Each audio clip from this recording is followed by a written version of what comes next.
밭에서 금방 따온 듯한 아주 싱싱한 양배추 한 통을 마트에서 사오면 어떻게 씻어야 농약이 깨끗이 빠질까? 또 속이 약한데 먹어도 괜찮을까? 며칠 두면 혹시 시들지 않을까? 같은 걱정이 먼저 떠오르신 적이 있었죠? 예부터 이 서양에서는 양배추를 가난한 사람의 의사라고 불러왔고, 우리 선조들도 겨울 김장철 배추가 귀할 때마다 이 양배추로 물김치를 담가서 속이 편한 반찬으로 삼기도 했습니다. 실제로 20세기 초에 미국, 유럽의 병원에서는 위궤양 환자에게 양배추즙을 처방할 정도로 과학적 효능이 아주 널리 인정받았었죠. 그런데 그렇다고 무턱대고 많이 아무렇게나 드시면 비타민과 항암 성분을 허비할 수 있거나 복부의 팽만감이나 설사 같은 불편을 겪을 수가 있습니다. 그래서 밭에서 식탁까지 씻고 이 보관하고 먹는 전 과정을 차근히 짚어가면서 양배추의 숨은 가치를 영상 끝까지 한번 보시면 이렇게만 하면 양배추가 약이 되는구나 하고 양배추 박사님이 되실 수가 있을 거예요. 먼저 농약의 염려부터 한번 해결해 보겠습니다. 시중의 기사나 몇몇 영상에서는 이 양배추가 농약 범벅이 된 채소라고 겁을 주기도 하는데요. 작물의 생육 과정을 자세히 보면 사실과 조금 다릅니다. 이 양배추는 씨를 뿌린 뒤에 40일 동안은 잎이 넓게 벌어지면서 해충의 피해가 많아서 살충제를 뿌리는 편인데요. 80에서 90일째부터는 잎이 안쪽으로 둥글게 말려 들어가면서 결구라는 단단한 공 모양을 만들게 됩니다. 이때부터는 벌레가 침투하기가 좀 어렵고 또 농약을 쳐도 껍질에 두세 장까지만 닿게 됩니다. 우리는 그 겉잎을 떼어버리고 안에 있는 속의 잎을 먹기 때문에 잔류 농약량이 자연히 줄어들게 될 수가 있습니다. 농촌진흥청의 조사에서도 시중에 유통 중인 양배추의 잔류 농약 검출률이 1% 미만, 그것도 기준치의 절반 이하였습니다.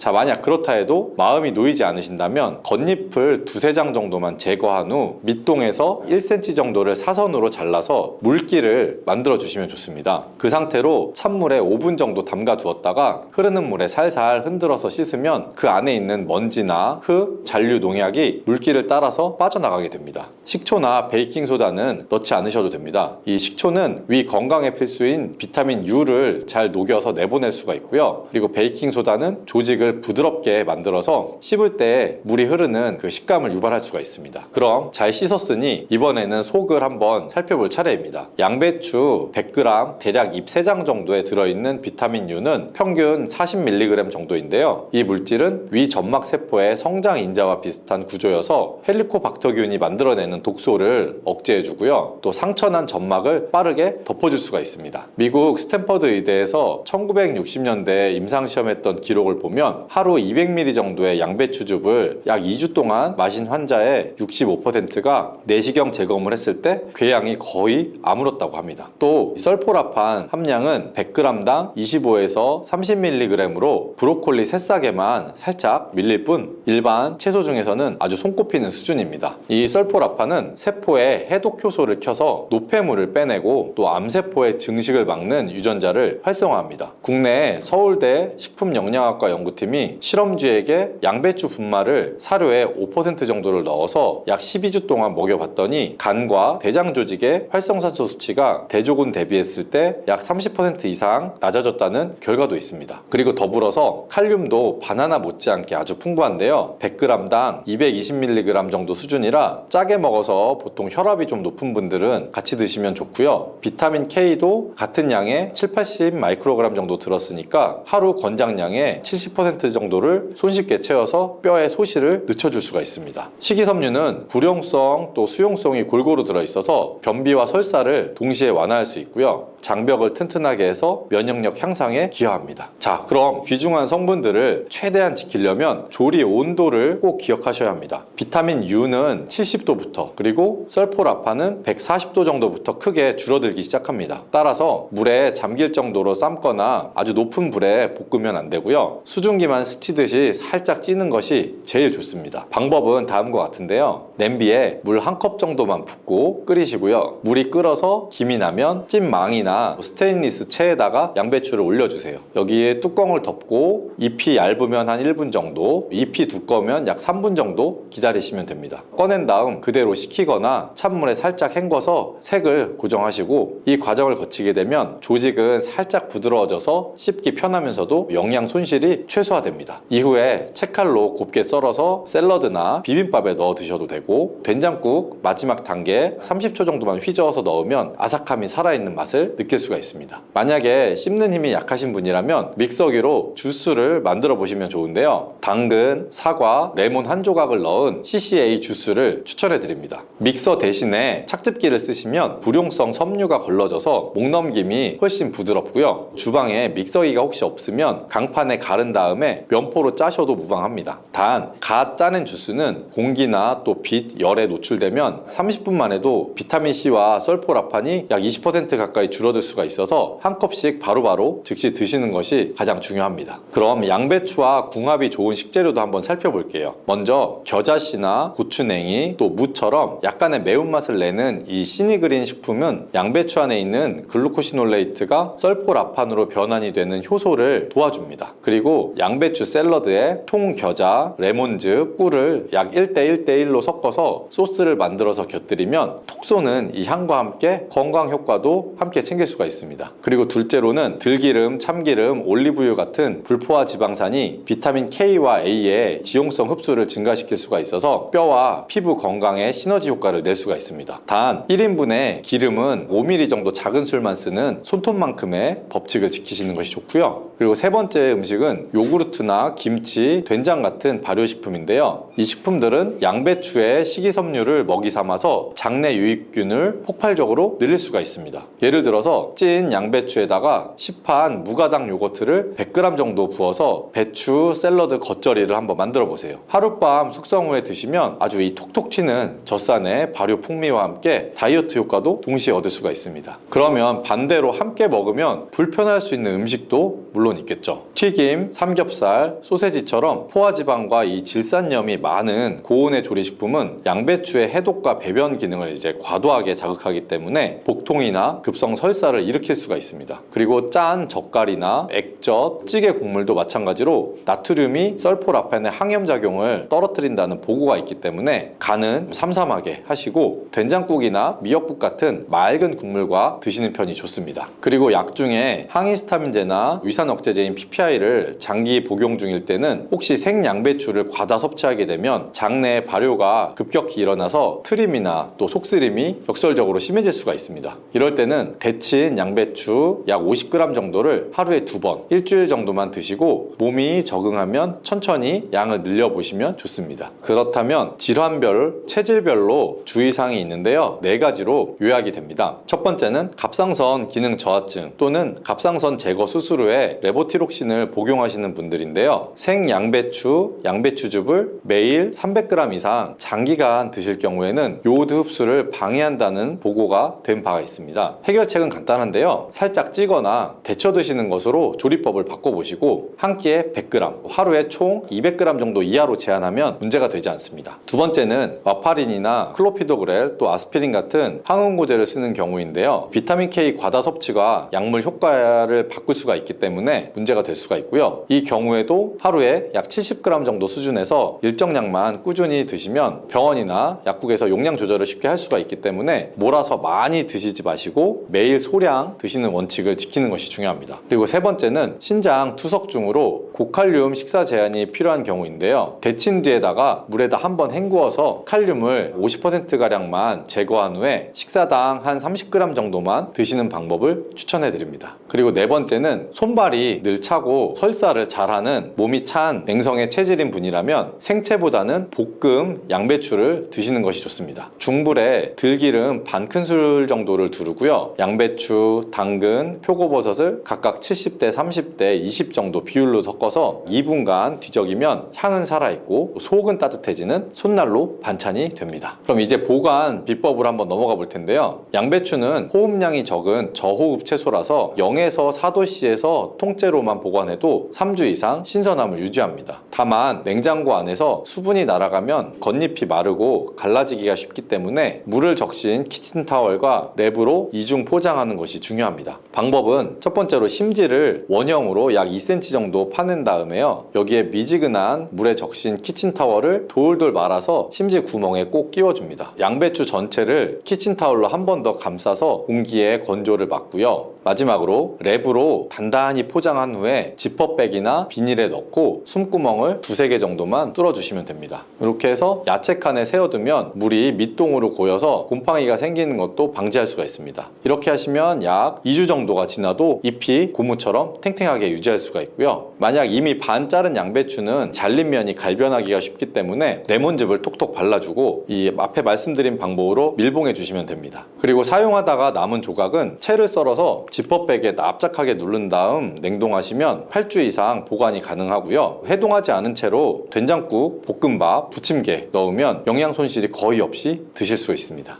그러면 이 양배추를 활용하는 레시피를 조금 더 풍성히 알려드릴게요. 첫 번째는 위가 편한 아침 죽입니다. 전날 밤에 찐 양배추 약 80g, 그리고 물에 불린 찹쌀 2큰술 정도, 여기에 물 400ml, 그리고 구운 들깨가루 1큰술, 그리고 소금 1꼬집을 넣고 중약불에서 약 10분만 저어주면 부드러운 죽이 완성이 됩니다. 두 번째는 당뇨와 체중 조절을 위한 양배추 스테이크인데요. 양배추를 두껍게 약 2.5cm 정도로 동그랗게 썰은 다음에 올리브유, 후추, 파슬리를 뿌려서 200도씨로 예열한 오븐에 15분 정도 구우면 겉은 약간 카라멜라이즈화 되고 속은 촉촉해서 스테이크 대용으로 좋습니다. 세 번째는 손주들도 좋아할 양배추 오믈렛인데요. 잘게 다진 양배추 50g, 달걀 2알, 우유 2큰술, 치즈 1장을 섞어서 프라이팬에 반달 모양으로 익히면 색감이 곱고 비린내가 없이 영양 만점인 간식이 됩니다. 그리고 네 번째는 어르신 입맛에 맞춘 양배추 물김치인데요. 채를 썬 양배추 약 300g 정도, 여기에 미지근한 소금물, 그리고 배즙 100ml 정도, 여기에 마늘, 생강즙 1작은술, 찹쌀풀 반컵을 섞어서 하루 동안 실온에서 발효한 후에 냉장으로 숙성해서 드시면 속이 화해지면서 시원하게 드실 수 있습니다.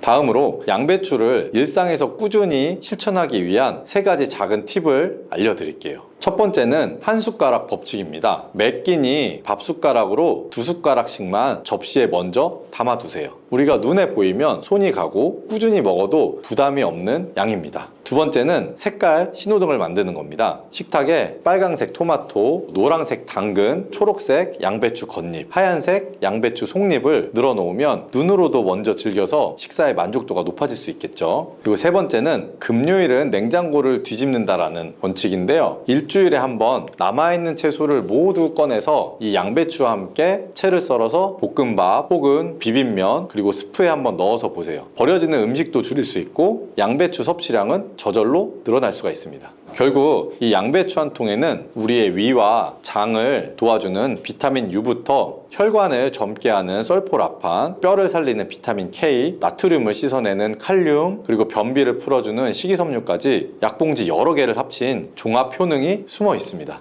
토마토가 빨갛게 익으면 의사 얼굴이 파래진다는 서양 속담처럼 이 작은 붉은 열매는 우리 몸의 구석구석을 돌보는 자연의 비상약 꾸러미입니다. 토마토 한 개로 혈관, 뇌, 뼈, 피부, 소화기관, 그리고 전립선까지 어떻게 다독여주는지, 또 드실 때 무엇을 조심해야 하고 어떤 음식과 짝지어야 이 약효가 배가 되는지, 그리고 온전히 익혀서 맛있게 보관하려면 어떤 요령을 지켜야 하는지 토마토에 대한 모든 것을 알려드릴게요. 먼저 토마토가 몸속에서 벌이는 5가지의 대표적인 대공사부터 한번 살펴볼게요. 첫 번째는 혈관 청소입니다. 붉은 색소인 라이코펜이 콜레스테롤 찌꺼기가 달라붙어서 눌러붙는 과정을 차단해서 혈관 안쪽을 매끈하게 만들어줍니다. 핀란드 동부에서 1258명을 약 12년 정도 추적 연구를 했었는데 혈중의 라이코펜 농도가 높은 군이 낮은 군보다 허혈성 뇌졸중 위험이 약 55% 정도 감소했었다는 것을 보여줬었고요. 두 번째는 심장을 지켜주는데요. 이 라이코펜은 LDL 콜레스테롤이 산화가 돼서 끈적하게 변하는 것을 막아주고 또 혈전을 용해하는 산화질소의 생성을 도와줍니다. 일본 게이오대에서 남성 44명의 임상실험을 했었을 때 하루 라이코펜 30mg 정도를 섭취해서 약 12주 후 정자의 운동성이 40% 증가해 슈퍼정자라는 별칭이 붙었지만 같은 작용이 심장의 혈류 개선에도 그대로 적용이 됩니다. 그리고 세 번째로는 우리 뇌와 눈을 살펴주는데요. 라이코펜, 베타카로틴이 뇌 신경세포를 공격하는 활성산소를 잡아서 기억력과 집중력 저하를 늦춰주고 또 시신경 주변에 모세혈관이 노화로 굳는 것을 막아서 황반 변성의 위험을 낮춰줍니다. 네덜란드의 NIA 연구소에서는 65세 이상 540명에게 약 4년간 토마토와 시금치, 당근을 자주 먹게 해봤더니 인지기능 저하의 속도가 약 47% 정도 늦춰졌다고 보고를 했었습니다. 그리고 네 번째 효과는 뼈와 근육을 돕는 건데요. 비타민 K가 칼슘을 뼈 단백과 결합하게 해서 골밀도를 높여주고 또 라이코펜이 파골세포의 활동을 저지해서 노년성으로 오는 골다공증 속도를 늦춰줄 수가 있습니다. 스페인 발렌시아 대학교의 폐경 여성을 대상으로 한 연구에서 방울토마토 150g을 약 3개월간 섭취했을 때 골 흡수 지표가 24% 감소했었습니다. 그리고 다섯 번째는 장과 피부를 보호하는 건데요. 토마토 과육의 이 식이섬유와 유기산이 장내의 유익균의 먹이가 돼서 변비를 해소하고 또 비타민 C와 E가 피부 콜라겐 분해를 억제해서 주름과 기미를 옅게 만들어줍니다. 영국의 노팅엄대에서 60명을 대상으로 약 12주간 토마토 페이스트 55g 정도를 섭취했던 군이 있었는데 자외선에 의한 피부 홍반이 약 33% 감소한 걸로 나왔습니다.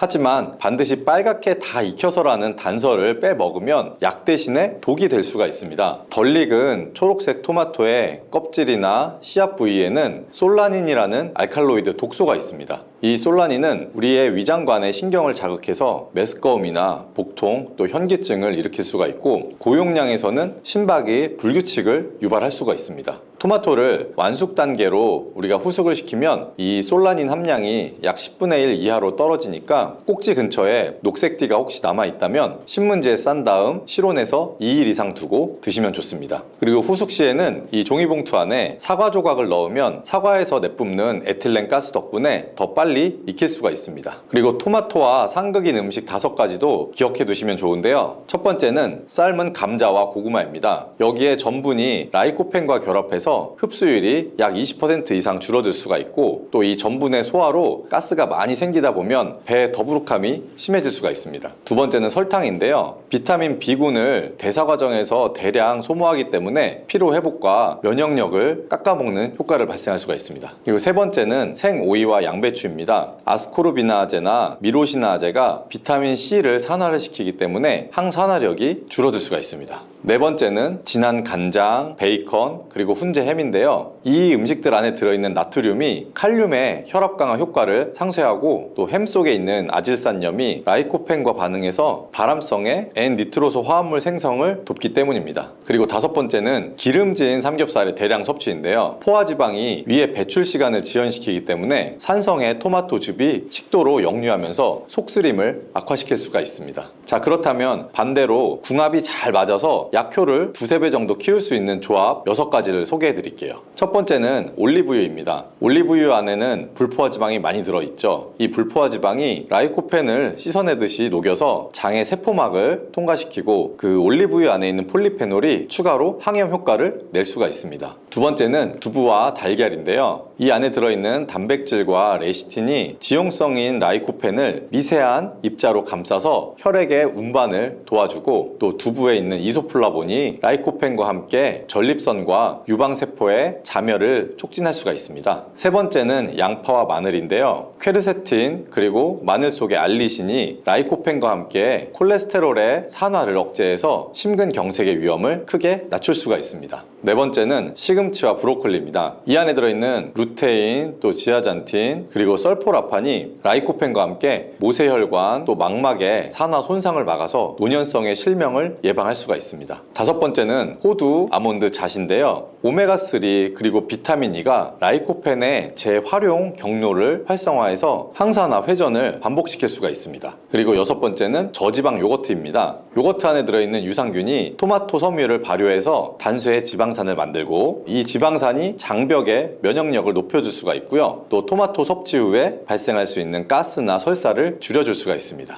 그러면 토마토의 영양을 최고로 끌어올리는 조리법을 말씀드릴게요. 약 100도씨 이하의 약불에서 7에서 10분 정도 가열을 하고 여기에 기름 한 큰술을 넣는 공식입니다. 대표적인 조리법 3가지를 바로 알려드릴게요. 첫 번째는 토마토 달걀 볶음입니다. 중간 크기의 토마토 2개를 약 1.5cm 정도 큐브로 썰어서 여기에 올리브유 한 큰술, 다진 양파 약 4분의 1개, 그리고 소금 2꼬집 정도를 넣고 약불에서 5분 정도 볶다가 풀어둔 달걀 2알을 넣어서 약 2분간 저어주면 됩니다. 이렇게 드시면 아침 한 접시에 단백질 약 15g, 라이코펜 18mg, 또 비타민C 25mg이 들어있어서 혈관과 뇌 그리고 위장을 위한 조식으로 아주 손색이 없습니다. 두 번째는 토마토 두부 조림인데요. 구운 두부 150g을 팬에 담고 토마토 3개를 굵직하게 썰은 다음에 여기에 들기름 2분의 1큰술, 또 국간장도 2분의 1큰술, 그리고 물 50ml를 넣고 뚜껑을 덮은 다음 8분 정도를 조립니다. 이때 들기름은 조리 마지막 1분 정도에 두르시는 것이 좋고요. 이렇게 하면 들깨의 오메가3와 토마토의 라이코펜이 결합해서 관절염과 또 치매 예방에 시너지 효과를 낼 수가 있습니다. 세 번째는 토마토 양파 수프입니다. 잘 익은 토마토 4개를 십자로 칼집을 내서 90도씨 물에 약 30초 정도 데친 뒤에 껍질채로 큼직하게 썰어두고 올리브유 한 큰술에 슬라이스 양파 1개를 투명해질 때까지 볶다가 토마토, 물 약 400ml, 그리고 월계수잎 1장을 넣고 중약불 정도로 10분만 끓입니다. 여기에 소금이나 후추로만 간을 하시면 밤참으로 드셔도 속이 편안하고, 또 냉장 보관 후에 다음날 차갑게 마시면 여름 더위 해소용으로도 아주 좋습니다. 자, 그리고 토마토를 생즙이나 주스로 드실 때는 2가지를 지키시는 것이 좋은데요. 첫 번째는 착즙한 후 약 30분 이내에 드셔야 공기에 닿아서 비타민C가 파괴되지 않고요. 두 번째는 드시는 양을 약 200ml 이하로 나눠서 마시고 빨대를 사용하거나 또는 1대1로 물로 희석해서 치아의 산 부식을 방지하시면 좋습니다. 과당의 대량 섭취는 혈당 스파이크를 일으킬 수가 있기 때문에 주스 한 컵이면 충분합니다. 그리고 토마토는 보관 요령도 매우 중요한데요. 완숙의 토마토는 약 12에서 18도씨 서늘한 그늘이 가장 보관하기가 좋습니다. 우리나라 여름에는 실온의 온도가 약 26도를 넘기 때문에 신문지에 싸거나 달걀판 형태의 종이 받침 위에다가 꼭지를 아래로 향하게 해서 놓고 통풍을 확보하시면 좋고요. 약간의 푸른기가 남아있는 토마토는 종이봉투에 사과 조각과 함께 넣으면 약 48시간 내에 균일하게 숙성시킬 수가 있습니다. 그리고 이미 잘라둔 토마토는 이 자른 면이 공기에 마르지 않도록 올리브유를 살짝 바르고 랩으로 밀봉한 후 냉장 야채칸에 두면 약 48시간까지 맛이 그대로 유지가 됩니다. 만약 장기 보관하고 싶으시다면 첫 번째로는 슬라이스로 냉동을 하시거나, 두 번째는 소금이나 허브 없이 순수한 토마토만 약 30분 정도 끓여서 농축한 홈메이드 파스타로 냉동을 하시거나, 또 세 번째로는 반건조 토마토 올리브유 절임, 이 3가지가 활용도가 가장 높습니다. 슬라이스 냉동은 볶음밥이나 찌개용, 파스타나 토마토 수프의 베이스로 쓰시면 좋고, 반건조한 절임은 샌드위치나 샐러드 토핑으로 아주 훌륭합니다. 하루에 적정 섭취량을 구체적으로 잡아드리면 정상을 유지하는 건강인은 중간 크기의 토마토 2알 정도면 충분하고요. 고혈압이나 이상 지질 혈증을 관리 중인 분이시라면 라이코펜이 약 20mg 이상이 필요한데요. 완숙 토마토 2알을 올리브유와 함께 가볍게 익혀서 드시면 목표 수치를 넘길 수가 있습니다. 그리고 당뇨가 있어서 혈당 관리가 필요하다면 껍질째 으깨서 나온 냉 토마토 수프 한 컵을 식후에 드시면 식이섬유나 이 유기산 덕분에 혈당 상승이 완만해질 수가 있습니다. 그리고 혹시 만성 신부전으로 인해 투석을 하는 환자분 같은 경우에는 식단 지침을 고려해서 완숙 반숙에 방울토마토 약 4알 정도로 조절하시면 좋고요. 섭취 전에 60도씨 물에 1분간 데쳐서 칼륨의 용출을 추가로 확보하면 더 안전합니다. 실생활에서 토마토를 또 건강하게 드실 수 있는 방법도 하나 알려드릴게요. 아침 7시 양치한 후 토마토 달걀볶음 한 접시와 현미밥 반 공기로 속이 편안한 고단백 식사를 한번 해보세요. 낮 12시에는 반찬으로 토마토 양파 무침을 하면 좋은데요. 방울토마토 10알 정도를 반으로 자르고 여기에 양파 3분의 1개를 얇게 채로 썰어서 끓는 물에 10초 정도 데쳐서 매운맛을 좀 빼시고요. 올리브유 하나 작은술, 또 식초 2분의 1 정도의 작은술, 그리고 꿀 몇 방울, 또 소금 한 꼬집 정도를 버무리시면 자극 없이 아주 상큼하게 드실 수 있습니다. 그리고 오후 3시 덥고 지칠 때는 냉 토마토 스프 작은 컵 약 100ml 정도를 얼음 한 조각을 넣어서 마시면 사이다보다 속이 시원해집니다.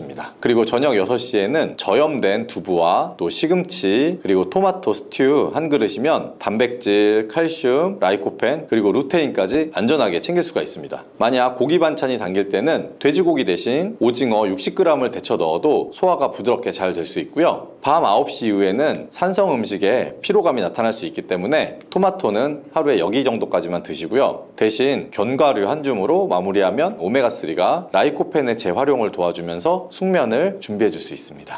그리고 혹시 토마토 껍질과 씨를 싫어하시는 분이라면 전기 밥솥을 활용해 보시면 좋은데요. 깨끗이 씻어서 취사 버튼을 눌러서 약 10분만 찌시면 껍질이 살짝 갈라져서 손으로도 쏙 벗겨지고 또 씨 주변의 젤리층이 부드럽게 흐물흐물해지면서 식감에 대한 거부감이 확 줄어듭니다. 이때 생기는 토마토 물은 구연산 칼륨이 녹아있기 때문에 우리 두피의 세척이나 혹은 주방 설거지 헹군물로 쓰시면 아주 산뜻하고 또 화분에 물 주기에도 좋으니 버리지 말고 꼭 사용하시기 바랍니다. 자, 이렇게 토마토는 익히는 것, 또 함께 먹는 음식과의 궁합, 그리고 보관하는 방법, 그리고 먹는 양을 잘 지키시면 약이 될 수가 있습니다. 잘 익은 토마토 2알을 기름과 함께 익혀 먹는 습관, 그리고 설탕 대신 올리브유와 견과류를 곁들이는 작은 실천만으로도 혈압, 혈당, 뇌 건강, 그리고 피부 탄력이 서서히 좋아지는 변화를 체감하실 수가 있습니다.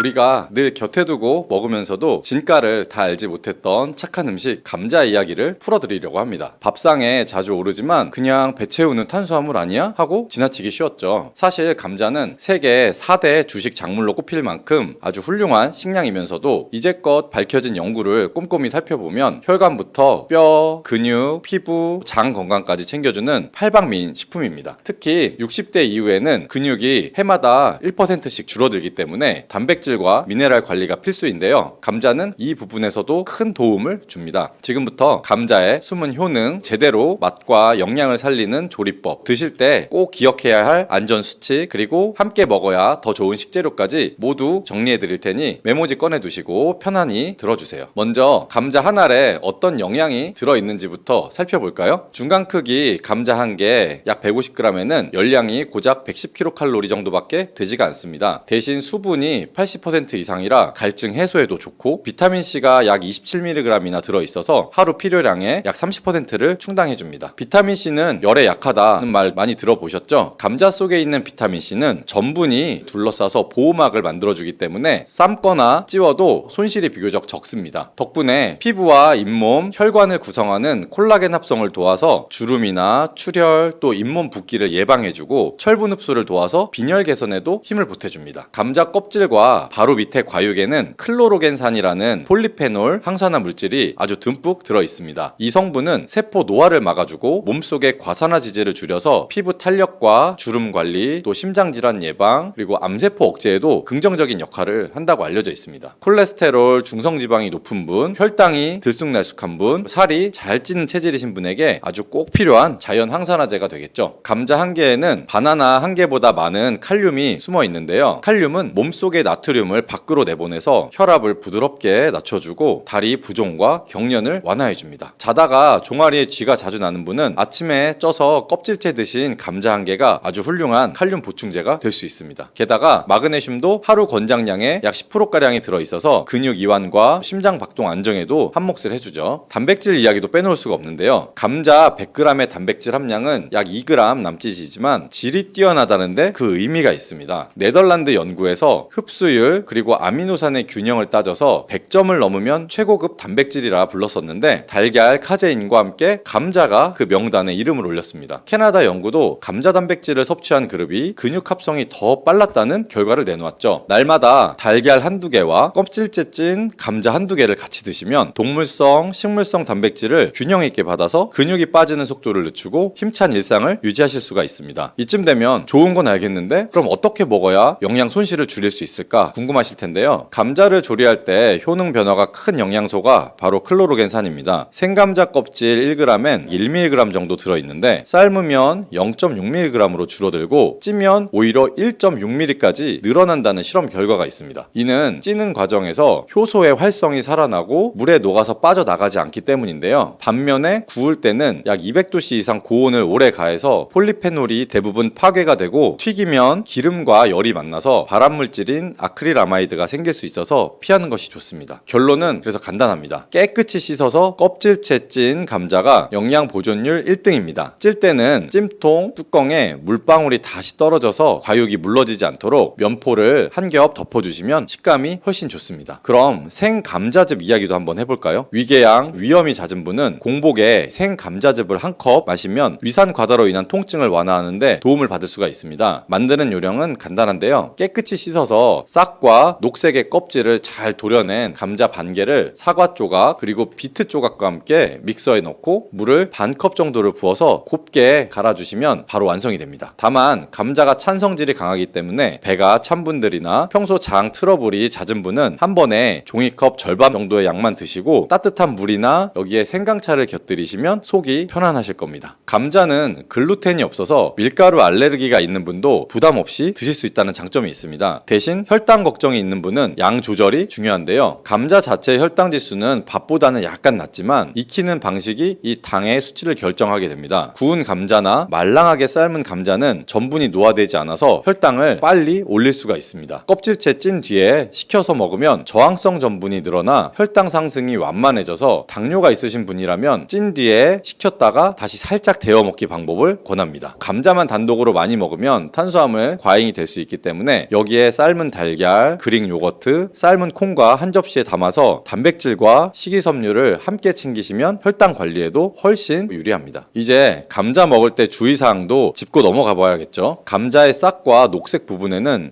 솔라닌이라는 독성 알칼로이드가 들어있습니다. 열을 가해도 쉽게 분해되지가 않아서 이걸 드시게 되면 메스꺼움, 설사, 두통이 생길 수가 있기 때문에 반드시 도려내고 드셔야 합니다. 겉이 주름지고 물렁한 감자, 흠집이 깊거나 곰팡이가 핀 감자, 그리고 빛에 노출이 돼서 군데군데 초록빛이 도는 감자는 과감하게 버리시길 권합니다. 만성 신장질환으로 칼륨 제한을 받으시는 분은 한 번에 작은 감자 반 개 정도만 드시고 드시기 전에 물에 얇게 썰어서 약 30분 이상 담가 칼륨을 일부 빼내는 방법도 기억해 두시면 좋습니다. 감자와 궁합이 맞는 음식도 여러 가지인데요. 앞서 말씀드린 달걀과의 궁합은 근육과 뼈 건강에 최고이고 김치, 된장, 청국장처럼 발효된 짠 음식을 곁들이면 칼륨이 나트륨 배출을 도와주기 때문에 짠맛의 부담을 낮출 수가 있습니다. 오븐 대신에 에어프라이어에 껍질째 반으로 썬 감자와 양파, 버섯을 넣고 180도에서 10분 정도만 돌려도 소금에 절인 듯한 감칠맛이 살아나는데 여기에 마늘, 파슬리, 올리브유를 살짝 뿌려주시면 혈관 보호 효과가 배가 됩니다. 찐 감자를 으깨서 요구르트 대신에 무지방 그릭 요거트, 아보카도와 함께 섞으면 마요네즈 없이도 아주 고소한 감자 샐러드를 즐길 수가 있으니 콜레스테롤 걱정이 있는 분도 안심하고 드실 수가 있겠습니다. 그리고 식사 타이밍도 중요한데요. 아침에 식욕이 없을 때 밥 대신 껍질째 찐 감자 두세 조각과 삶은 달걀, 견과류 한 줌, 따뜻한 두유 한 컵을 드시면 포만감이 오래 가기 때문에 점심에 과식하는 것을 막아줄 수가 있습니다. 저녁에는 감자를 너무 늦게 많이 드시면 칼륨, 수분 때문에 밤새 소변이 잦아질 수가 있어서 오후 6시 이전에 드시는 것이 좋고 그 이후에는 양파나 버섯, 브로콜리 같은 가벼운 채소로 마무리하시는 편이 좋습니다.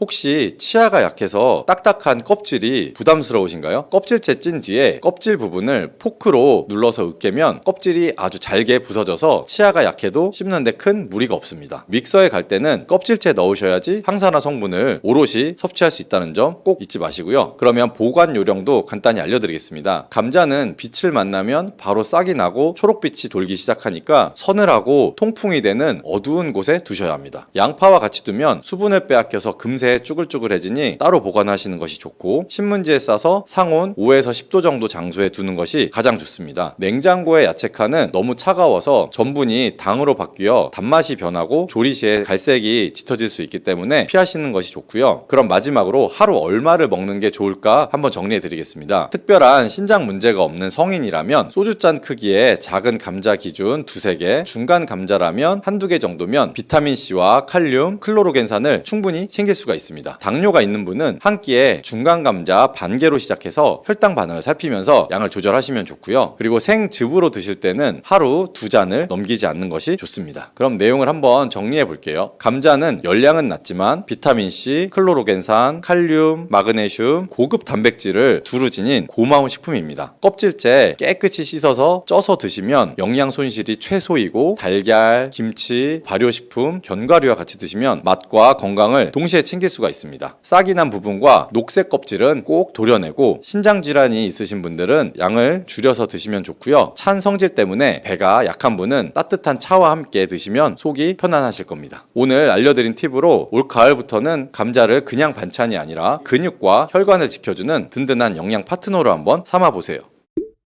세계보건기구에서는 뇌세포가 손상되고 치매가 발생할 수도 있다고 보고하고 있어요. 갑상선 저하증이나 항진증이 있으신 분들이 요오드가 많은 미역을 드시면 오히려 건강을 더 해칠 수가 있는데, 요오드의 수치가 높아지게 되면 체내의 활성산소도 증가하게 돼서 염증도 유발시킬 수가 있고, 갑상선염도 유발될 수 있고, 극히 드물지만 갑상선 암으로까지 발전시킬 가능성도 가지고 있다고 하네요. 따라서 갑상선약을 드시고 계시거나 갑상선에 문제가 있으신 분들은 미역에는 강력한 항암 효과도 가지고 있는데 건강식품으로는 굉장히 좋아요. 미역에는 요오드, 식이섬유, 칼슘, 비타민 굉장히 많은 영양소가 있다고 했잖아요. 그런 것들보다 훨씬 중요한 것이 있어요. 바로 건강한 습관이 항상 나를 만든다. 건강한 삶을 원하시면 지금 바로 구독을 눌러주세요.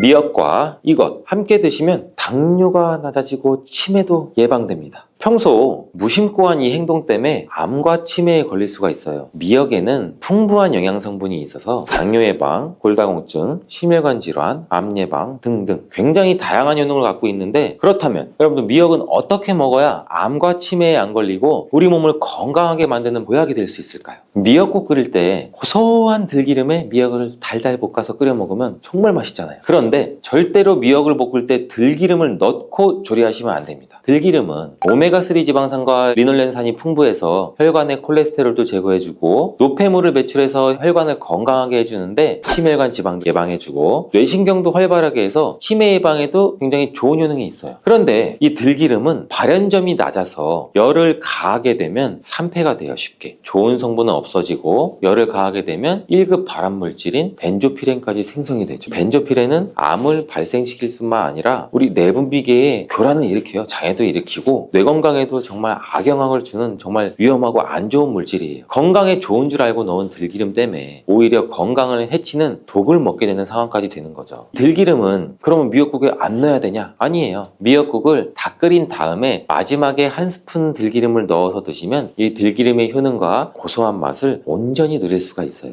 미역과 함께 드시면 절대 안 되는 음식 두 번째는 바로 대파예요. 생각해보면 다른 국이나 찌개를 끓일 때는 대파를 거의 대부분이 다 들어가죠. 근데 유독 미역국 끓일 때는 왜 대파가 안 들어갈까요? 그 이유는 미역이랑 대파 둘 다 이 알기인산이라는 성분이 들어있는데, 이 알기인산 때문에 미끌미끌거리는 식감이 있어요. 함께 드시게 되면 이 식감이 나빠지는 이유도 있지만 식감보다도 더 중요한 이유가 있어요. 이 대파에는 인과 유황 성분이 들어있는데, 미역과 대파를 함께 드시게 되면 대파의 인과 유황 성분 때문에 이 미역에 함유된 칼슘의 흡수를 방해돼요. 이 미역에는 칼슘이 굉장히 많이 들어있죠. 근데 미역에 함유된 칼슘의 함량은 100g당 거의 한 900mg 이상이 들어있어요. 우유에 함유된 칼슘의 함량은 100g당 대략 한 100g 정도인데, 이렇게 보면 굉장히 미역에 함유된 칼슘의 함량이 굉장히 많죠. 성인 기준 칼슘의 권장 섭취량이 약 600ml에서 700ml 정도로 볼 수 있는데, 미역국으로 한 그릇만 드셔도 충분히 섭취할 수 있는 양이죠. 우유를 소화 못 시키는 분들이 칼슘을 섭취하기 위해서는 미역이 정말 좋은 대체식품이 되는 거죠. 이렇게 많은 칼슘은 우리 몸의 뼈를 튼튼하게 해주고 골다공증 예방에도 도움을 주는데, 이 골다공증 예방은 50대 이후의 여성분들한테는 정말 중요한 효능입니다. 골다공증으로 인해 골반뼈가 골절이 될 경우에는 65세 이상은 30% 정도가 1년 내에 사망하고 80세 이상은 50% 정도가 2개월 이내에 사망을 할 수 있다는 통계가 있어요. 굉장히 무섭죠. 이 나이가 들어갈수록 미역을 충분히 섭취하는 게 굉장히 좋은 습관입니다. 이런 칼슘 보충에 정말 중요한 미역을 대파와 함께 드신다면 미역에 들어있는 미네랄인 칼슘 흡수가 제대로 되지 않는 거죠. 미역의 미끌미끌한 성분이 이 알긴산도 우리 몸에 중요한 역할을 해줘요. 바로 이 알긴산은 다른 물질을 흡착하는 성질이 있어서 혈관 내에 나쁜 콜레스테롤을 흡착해서 배출을 도와줘요. 이렇게 되면 이 동맥경화를 예방할 수도 있고 혈액순환을 원활하게 해줘 심혈관 질환 예방까지 하는데 도움을 줄 수 있겠죠. 미역이 흔히 알고 있는 것처럼 우리 피를 맑게 한다고 하잖아요. 바로 이 알긴산의 효능 때문인데 혈관이 깨끗해지기 때문이에요. 또한 알긴산은 우리 장 운동을 촉진시키고 배변 활동을 원활하게 해서 변비 예방에도 도움을 주죠. 미역의 풍부한 식이섬유와 함께 장 건강에 도움을 주는 건데 미역에 함유된 풍부한 식이섬유는 당뇨 예방에 탁월한 효능을 발휘하는데 국립보건원에서 장년층 약 7,400명을 대상으로 추적 검사를 했어요. 어떤 추적 검사를 했냐? 이 해조류를 전혀 먹지 않은 사람과 매일 미역국을 반 그릇 이상의 해조류를 섭취한 사람의 당뇨병 발생 위험도를 조사했는데 하루에 미역국 반 그릇 이상 먹는 사람이 해조류를 전혀 먹지 않은 사람에 비해 당뇨병 발생 위험도가 20%나 낮았어요. 미역의 풍부한 식이섬유는 급격히 오르는 혈당을 막아주는 효과도 있는데 이 식이섬유가 소화의 속도를 늦춰주고 인슐린 분비도 같이 조절해준다고 해요. 식이섬유는 포만감을 높여주고 칼로리가 낮아서 식사량을 조절하는 데 도움도 주고 체내의 노폐물과 독소를 배출도 시키고 체중도 감량하는 데 도움을 줘서 다이어트 식품으로 많이 활용되고 있어요. 이 미역국은 또 아이를 출산한 산모들이 반드시 먹는 음식인데 미역은 피를 만들어주고 피를 맑게 해주는 역할뿐만 아니라 미역에 풍부한 요오드는 출산 후 자궁을 수축시켜주는 데 도움도 주고 모유가 잘 나오도록 도와줘요. 또한 요오드는 피를 먹게 해서 상처를 빨리 아물게 해주는 역할도 해줘요. 칼슘과 철분이 풍부해서 출산 후에 흥분된 신경도 안정시켜주고 혈액의 생성을 도와줘서 산모의 빈혈 예방에도 도움을 주게 돼요. 또한 미역에는 칼륨도 풍부한데 이 칼륨은 우리 몸에 나트륨을 배출시켜주는 역할도 해서 산모의 부종도 완화시켜주는 데 도움을 주고 요오드는 산모에게 좋을 뿐 아니라 또 신진대사를 촉진시켜줘서 몸에 에너지를 보충해주는 역할도 합니다. 이 요오드가 부족할 때 나타나는 증상들이 있는데 몸에 기력이 없다고 하죠. 힘이 없고 피곤하고 무력감도 있고 이렇게 또 신진대사가 원활하지 않기 때문에 피로가 누적되고 몸의 영양소도 소모하지 않게 돼서 체중도 증가되는데 이때는 또 피부가 건조해지고 거칠어지고 탈모도 일어날 수가 있죠. 나이가 들면서 인지력이 떨어지는 것도 요오드 부족 중에 한 현상일 수도 있어요. 요오드가 부족하면 우리 몸의 호르몬인 중추적인 역할을 하는 이 갑상선에 문제가 생기는데 바로 갑상선 저하증이 생길 수도 있고 이러한 문제들은 미역을 섭취함으로써 조금은 예방할 수 있는 것인데 요오드의 하루 권장 섭취량은 대략 2.4mg 정도예요. 미역국 한 그릇에는 요오드가 약 1.1mg 정도 함유가 되어 있으니 미역국은 하루에 한두 그릇 정도만 드시는 게 오히려 좋겠죠. 요오드도 과하게 섭취해도 문제가 생기는데 요오드 섭취량이 많아지게 되면 갑상선염이나 다른 갑상선 질환도 같이 유발할 수가 있죠. 특별히 갑상선에 문제가 있으신 분들이나 약하신 분들은 미역을 과다하게 섭취하는데도 주의하시는 게 좋고 갑상선은 우리 몸의 중요한 내분비 기관 중 또 하나예요. 갑상선은 목 부분 기관지 아래에 위치한 나비 모양의 내분비 기관인데 굉장히 중요한 여러 기능을 하는데 그 중에서도 대사율을 조절하는 역할이 있어요. 갑상선은 T3 호르몬, T4 호르몬이 있는데 이 호르몬들을 우리 몸에 분비해서 우리 몸의 에너지 소비와 체온 조절 역할을 하는 데에도 굉장히 중요한 역할을 하게 돼요. 갑상선 호르몬은 신경 시스템의 정상적인 기능을 유지하는 데 꼭 필요한 호르몬인데 이게 제대로 분비가 되지 않아서 수치가 너무 높거나 낮게 되면 우울증 증세, 불안 증세, 기억력 감퇴 이러한 문제도 발생할 수 있고 이 갑상선 호르몬에 영향을 미치는 것 중에 요오드가 있는데 요오드가 부족하면 세계보건기구에서는 뇌세포가 손상되고 치매가 발생할 수도 있다고 보고하고 있어요. 갑상선 저하증이나 항진증이 있으신 분들이 요오드가 많은 미역을 드시면 오히려 건강을 더 해칠 수가 있는데, 건강하신 분들은 미역을 많이 드셔도 이 호르몬 조절이 잘 돼서 문제가 없지만 갑상선 기능에 문제가 있어 호르몬 조절이 잘 안 되시는 분들은 이 요오드의 수치가 높아지게 되면 체내의 활성산소도 증가하게 돼서 염증도 유발시킬 수가 있고 갑상선염도 유발될 수 있고 극히 드물지만 갑상선 암으로까지 발전시킬 가능성도 가지고 있다고 하네요. 따라서 갑상선약을 드시고 계시거나 갑상선에 문제가 있으신 분들은 미역을 드실 때 너무 과하지 않게 주의하는 게 좋겠습니다. 날이 갈수록 암에 대한 발병률도 높아지고 있어 암에 대한 관심도가 높아지는 것도 사실이죠. 미역에는 강력한 항암 효과도 가지고 있는데 건강식품으로는 굉장히 좋아요. 미역에는 요오드, 식이섬유, 칼슘, 비타민 굉장히 많은 영양소가 있다고 했잖아요. 그런 것들보다 훨씬 중요한 것이 있어요. 바로 후코이단이라는 성분인데 이 성분이 바로 강력한 항암 작용을 한다고 알려져 있어요. 후코이단 성분은 미역의 줄기보다 이 미역 귀에 7배나 많이 들어있고 요즘에 미역 귀가 항암식품으로 굉장히 많이 알려지고 있어요. 이 후코이단은 암세포가 스스로 사멸되도록 유도하는 효능이 있는데 이러한 효능으로 암세포가 생기는 것을 막아주고 전이 되는 것도 방지할 수가 있다는 거죠. 이 후코이단은 폐암, 간암, 대장암, 유방암 등등 백혈병의 효능이 좋다고 입증된 논문들이 발표되기도 했는데 후코이단은 항암작용 외에도 콜레스테롤이 혈관에 흡착되지 않도록 막아주고 혈류도 원활하게 해줘 혈관을 건강하게 해주는 역할도 같이 해준다고 해요. 이렇게 혈관을 깨끗하게 해줘 뇌졸중과 뇌경색, 심근경색 등의 심혈관 질환도 예방할 수 있고 미역기와 함께 토마토를 드시면 토마토에 들어있는 라이코펜이라는 성분과 함께 항암 효과도 극대화시킬 수가 있는데 토마토가 이 채소의 왕으로 불리면 우리 몸에 정말 좋다는 사실 다들 알고 계시잖아요. 이 토마토에 들어있는 라이코펜이라는 항산화 성분이 이 몸 안에 있는 활성산소를 제거해서 혈관을 건강하게 하고 염증을 제거할 뿐만 아니라 노화도 예방해 줄 수 있죠. 이 토마토의 라이코펜이라는 성분과 이 미역의 후코이단이라는 성분이 만나 강력한 항암 작용도 할 수 있게 된다는 거죠. 미역과 함께 드시면 효과가 극대화되는 식품으로는 두부가 있어요. 콩으로 만든 두부는 식물성 단백질이 풍부해서 건강식품으로 우리 식탁에 정말 많이 올라오죠. 두부에는 단백질뿐만 아니라 사포닌 성분도 풍부하게 함유되어 있는데 사포닌은 우리가 흔히 인삼, 홍삼 이런 데서 많이 들어있다고 알려져 있죠. 맞아요. 인삼, 홍삼, 더덕 등에도 풍부하게 함유되어 있는데 두부에도 많이 함유가 되어 있어요. 이 사포닌은 면역력을 강화해주고 활성산소도 제거해주고 또 노화도 방지하고 항암 작용도 하고 굉장히 기적과 같은 성분이죠. 그래서 사포닌 성분이 연구도 요새 굉장히 활발히 되고 있다고 해요. 근데 이 사포닌의 단점이 뭔지 아세요? 우리 몸에 있는 요오드를 배출시키고 요오드 결핍이 있는 분들은 또 주의해서 드셔야 되는 성분이에요. 미역과 함께 드신다면 미역이 함유하고 있는 요오드랑 사포닌의 만남으로 미역의 섭취를 과다할 수 있는 요오드 양을 두부의 사포닌이